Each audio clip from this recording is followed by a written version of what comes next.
राज कर रही पार्टी के प्रधान नूं इन्हां दे केंद्री खेतीबाड़ी मंत्री नूं कामरे दे विच इक ढांचा कुंडी ला के सारियां गल्लां कहियां सी कि जे तुसीं बिल अगे कर दो तां चंगा होएगा, जे तुसीं बिल अगे ना करिया तां फिर असीं वोट नहीं हक च पावांगे। कि वोट तां इक पासे असीं बाजार विच भी नहीं रह सकांगे, असीं इह भी कह आए सी बाजार तां इक पासे असीं एनडीए दा हिस्सा भी नहीं रह सकांगे। साडे उन्हां भरावां ने साडी भावना दी साडी ਉਹ सोच की कदर ना की ते उन्होंने अपने फैसले किए जिहदे करके 1 साल हो गया ये मुल्क सूली ते टंगा होया। अज तक मेरा इतिहास है जो असीं कहा वो करके दिखाया और अज भी इत्थे दिल्ली आके कहना आए हैं जो कहांगे वो करांगे और खेती संबंधी बनाए कानून पास होने तक असीं अपनी लड़ाई जारी रखांगे। मैं अपनी गल कहण तो पहला सारिਆਂ ਨੂੰ बेनती करांगा कि अज 1 साल होण जा रहा खेती संबंधी बनाए काले कानूनां नूं। इहदे दौरान साडे मंत्री भैन हरसिमरत कौर ने अस्तीफा भी दिता विचार तो एनडीए तो असीं रिश्ता भी तोड़िया, संघर्षां विच योगदान भी दिया, पर 1 साल के दौरान मावां दे पुत भैणां दे भरा विधवावां रोंदियां छड्ड गए।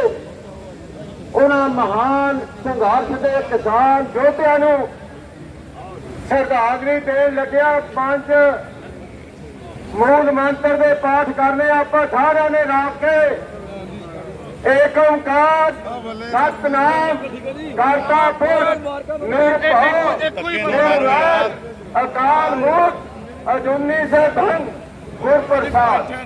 एक ओंकार सारे बोलो, एक ओंकार सतनाम करता पुरख निर्भव निर्वैर अकाल मूर्त अजूनी से भंग गुर प्रसाद।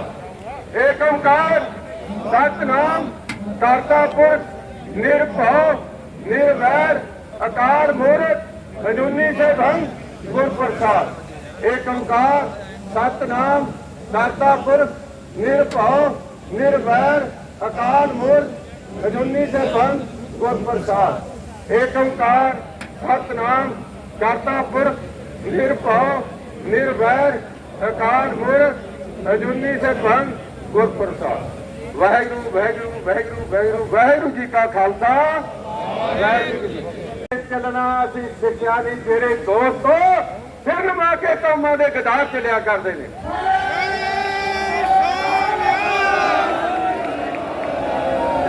अज इस ब्लैक डे ते रोस मार्च का हजारां की गिनती में पहुंचना तो एक विलक्षण गल है ही है।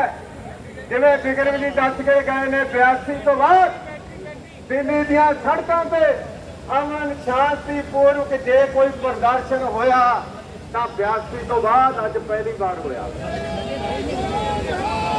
तो इस गल की दोनों बधाई भी दिंदे आ, साडा धन्नवाद भी करते हैं। असीं पुछया सी प्रशासन वालियां नूं घट्टो घट्ट 150 नाका तोड़ के तुसीं इत्थे पहुंचे, 150 नाका तोड़ के कोई थोड़ी बहादुरी की दात आ। और आ जिहड़ा तुसीं अमन शांति रखी आ, बड़े प्रोवोकेशन होईयां उस लोगों को भड़का के साडे भरावां ने लोगों ने रोकण का यतन भी किया, गड्डियां दे शीशे तोड़न का यतन भी किया, पर तुसीं भड़काहट नहीं आए, तुसीं निशाने ते आए। तुसीं गुरु अर्जन देव साहब दे वो महान साहब कहते गुरु अर्जन देव साहब नूं जदों तत्ती तवी ते बिठाया तत्ती रेत पाउण लगे साईं मियां मीर कहन लगे कि गुरु साहब की आज्ञा होवे मैं लाहौर की इट नाल इट खड़का दियां, तां गुरु साहब ने कहा मियां जी ये मैं भी कर सकदा, पर मैं दुनिया के लोगों को दसना चाहना कि सबर का न्याय का मुकाबला सबर नाल नहीं हो सकता। गुरु तेग बहादुर साहब ने गुरु अर्जन की विरासत को तोड़ के दिल्ली में आके शहादत दी और सानू संदेश दिता सी भय कहूं को देख रहे ना भय मानता जियो और जीने दो ਇਹ ਵਿਰਾਸਤ ਲੈ ਕੇ ਸ਼੍ਰੋਮਣੀ ਅਕਾਲੀ ਦਲ ਚੱਲਿਆ ਹੋਇਆ ਔਰ ਅੱਜ ਇੰਨੀਆਂ ਰੁਕਾਵਟਾਂ ਔਰ ਅੱਜ ਇੰਨੇ ਪ੍ਰੋਵੋਕੇਸ਼ਨ ਦੇ ਯਤਨਾਂ ਦੇ ਬਾਵਜੂਦ ਸ਼ਾਂਤਮਈ ਤਰੀਕੇ ਨਾਲ ਆਉਣਾ ਉਸ ਵਿਰਾਸਤ ਦੀ ਰਾਖੀ ਉਸ ਵਿਰਾਸਤ ਦੇ ਬਾਹਰ ਹੋਣ ਦਾ ਤੁਸੀਂ ਸਬੂਤ ਦਿੱਤਾ। ਮੈਂ ਸਾਹਿਬ ਸੁਖਬੀਰ ਸਿੰਘ ਬਾਦਲ ਹੋਰਾਂ ਨੂੰ ਇਸ ਗੱਲ ਦੀ ਵਧਾਈ ਦਿੰਦਾ ਕਿ ਤੁਸੀਂ ਉਹਨਾਂ ਮਹਾਨ ਯੋਧਿਆਂ ਦੀ ਟੀਮ ਦੇ ਪ੍ਰਧਾਨ ਹੋ, ਉਹਨਾਂ ਮਹਾਨ ਬਹਾਦਰਾਂ ਦੇ ਪ੍ਰਧਾਨ ਹੋ ਜਿਨ੍ਹਾਂ ਨੇ ਗੱਡੀਆਂ ਦੇ ਅੰਦਰ ਰੋਕ ਕੇ ਅਟਕਾ ਟਕਾ ਕੇ ਰੇਲਾਂ ਰੋਕ ਕੇ ਵੱਡੀਆਂ ਵੱਡੀਆਂ ਸਰਕਾਰਾਂ ਨੂੰ ਅਹਿਸਾਸ ਕਰਾਇਆ। ਤੋਂ ਅੱਜ ਦੀ ਭਾਰਤ ਸਰਕਾਰ ਨੂੰ ਅਸੀਂ ਇਹ ਕਹਿਣ ਆਏ ਆ, ਇਹ ਜਗਾਉਣ ਆਏ ਆ, ਹੌਕਾ ਦੇਣ ਆਏ ਆ ਔਰ ਦੱਸਣ ਆਏ ਆ ਕਿ ਭਾਵੇਂ 1 ਸਾਲ ਹੋ ਗਿਆ ਇਹ ਖੇਤੀ ਸੰਬੰਧੀ ਬਣਾਏ ਕਾਲੇ ਕਾਨੂੰਨ ਜਿਨ੍ਹਾਂ ਨੂੰ ਪਾਸ ਕਰਨ ਲੱਗੇ ਜਦੋਂ ਆਰਡੀਨੈਂਸ ਜਾਰੀ ਆਉਣ ਲੱਗੇ ਸਾਡੇ ਵਜ਼ੀਰ ਨੇ ਇਤਰਾਜ਼ ਕੀਤਾ। ਜਦੋਂ ਬਿੱਲ ਲੋਕ ਸਭਾ ਵਿੱਚ ਆਇਆ ਮੈਂ ਆਪ ਹਾਜ਼ਰ ਸੀ ਸਰ ਸੁਖਬੀਰ ਸਿੰਘ ਬਾਦਲ ਹੋਰਾਂ ਦੇ ਨਾਲ। ਅਸੀਂ ਰਾਜ ਕਰ ਰਹੀ ਪਾਰਟੀ ਦੇ ਪ੍ਰਧਾਨ ਨੂੰ ਇਹਨਾਂ ਦੇ ਕੇਂਦਰੀ ਖੇਤੀਬਾੜੀ ਮੰਤਰੀ ਨੂੰ ਕਮਰੇ ਦੇ ਵਿੱਚ ਇੱਕ ਘੰਟਾ ਕੁੰਡੀ ਲਾ ਕੇ ਸਾਰੀਆਂ ਗੱਲਾਂ ਕਹੀਆਂ ਸੀ ਕਿ ਜੇ ਤੁਸੀਂ ਬਿੱਲ ਅੱਗੇ ਕਰ ਦੋ ਤਾਂ ਚੰਗਾ ਹੋਏਗਾ, ਜੇ ਤੁਸੀਂ ਬਿੱਲ ਅੱਗੇ ਨਾ ਕਰਿਆ ਤਾਂ ਫਿਰ ਅਸੀਂ ਵੋਟ ਨਹੀਂ ਹੱਕ ਚ ਪਾਵਾਂਗੇ। ਅਸੀਂ ਇਹ ਵੀ ਕਹਿਆ ਸੀ ਕਿ ਵੋਟ ਤਾਂ ਇੱਕ ਪਾਸੇ ਅਸੀਂ ਬਾਜ਼ਾਰ ਵਿੱਚ ਵੀ ਨਹੀਂ ਰਹਿ ਸਕਾਂਗੇ, ਅਸੀਂ ਇਹ ਵੀ ਕਹਿਆ ਸੀ ਬਾਜ਼ਾਰ ਤਾਂ ਇੱਕ ਪਾਸੇ ਅਸੀਂ ਐਨਡੀਏ ਦਾ ਹਿੱਸਾ ਵੀ ਨਹੀਂ ਰਹਿ ਸਕਾਂਗੇ। ਇਹ ਵੱਖਰੀ ਗੱਲ ਆ। ਸਾਡੇ ਉਹਨਾਂ ਭਰਾਵਾਂ ਨੇ ਸਾਡੀ ਭਾਵਨਾ ਦੀ ਸਾਡੀ ਉਹ ਸੋਚ ਦੀ ਕਦਰ ਨਾ ਕੀਤੀ ਤੇ ਉਹਨਾਂ ਨੇ ਆਪਣੇ ਫੈਸਲੇ ਕੀਤੇ ਜਿਹਦੇ ਕਰਕੇ 1 ਸਾਲ ਹੋ ਗਿਆ ਇਹ ਮੁਲਕ ਸੂਲੀ ਤੇ ਟੰਗਿਆ ਹੋਇਆ। 1 ਸਾਲ ਹੋ ਗਿਆ ਭੁੱਖਣ ਭਾਣੇ ਪਿਆਸੇ ਸਾਡੇ ਭਰਾ ਸੜਕਾਂ ਤੇ ਬੈਠੇ ਨੇ।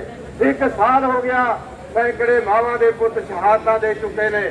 ਅੱਜ ਅਸੀਂ ਇਹ ਦੱਸਣ ਲਈ ਕਿ ਜੇ 1 ਸਾਲ ਵਰੇ ਲੰਘ ਜਾਣ ਤੋਂ ਬਾਅਦ ਵੀ ਲੋਕਾਂ ਦਾ ਰੋਸ ਲੋਕਾਂ ਦਾ ਗੁੱਸਾ ਇਹਨਾਂ ਕਾਲੇ ਕਾਨੂੰਨਾਂ ਦੇ ਵਿਰੋਧ ਵਿੱਚ ਕਾਇਮ ਹੈ ਤਾਂ ਯਾਦ ਕਰਿਓ ਵਾਰਸਾਂ ਦੀ ਗੱਲ ਨਹੀਂ, ਜਿੰਨਾ ਮਰਜ਼ੀ ਸਭਾ ਹੋ ਜੇ ਇਸ ਧਰਤੀ ਤੇ ਇਸ ਦੇਸ਼ ਦੇ ਵਿੱਚੋਂ ਅੱਜ ਤੱਕ ਦਾ ਇਤਿਹਾਸ ਹੈ ਜੋ ਅਸੀਂ ਕਿਹਾ ਉਹ ਕਰਕੇ ਦਿਖਾਇਆ ਔਰ ਅੱਜ ਵੀ ਇੱਥੇ ਦਿੱਲੀ ਆ ਕੇ ਕਹਿਣ ਆਏ ਆ ਜੋ ਕਹਾਂਗੇ ਉਹ ਕਰਾਂਗੇ ਔਰ ਖੇਤੀ ਸੰਬੰਧੀ ਬਣਾਏ ਕਾਨੂੰਨ ਪਾਸ ਹੋਣ ਤੱਕ ਅਸੀਂ ਆਪਣੀ ਲੜਾਈ ਜਾਰੀ ਰੱਖਾਂਗੇ।